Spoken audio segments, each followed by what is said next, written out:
სტამბოლი, თურქეთის უდიდესი ქალაქი ქვეყნის ჩრდილო-დასავლეთ ნაწილში მდებარეობს, ბოსფორის სრუტეზე, ბუნებრივ ნავსაყუდელთან, რომელსაც ოქროს რქა ჰქვია.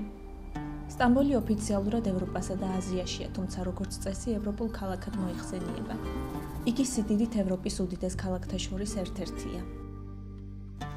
მისი პირველი ცნობილი სახელი არის ბიზანტიონი, რომელიც ბერძენ კოლონისტთა პირველ დასახლებას და მათ წინამძღოლს ბიზას უკავშირდება.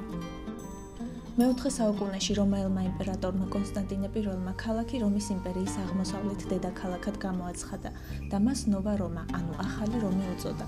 თუმცა ქალაქი ცნობილი გახდა სახელით კონსტანტინოპოლი. მეხუთე საუკუნეში დასავლეთ რომის იმპერიის დაცემის შემდეგ კონსტანტინოპოლი ხდება ერთპიროვნული დედაქალაქი ქვეყნისა, რომელსაც ისტორიკოსები ამჟამად ბიზანტიის იმპერიას უწოდებენ.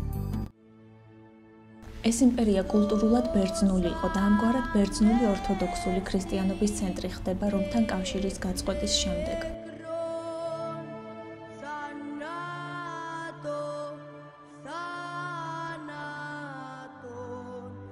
ამ პერიოდში შენდება მრავალი საუცხოო ტაძარი, მათ შორის განუმეორებელი აია სოფია. კონსტანტინოპოლის პატრიარქის ბერძნული მართლმადიდებლური ეკლესიის სულიერი ლიდერის ტახტი დღემდე სტამბოლში რჩება.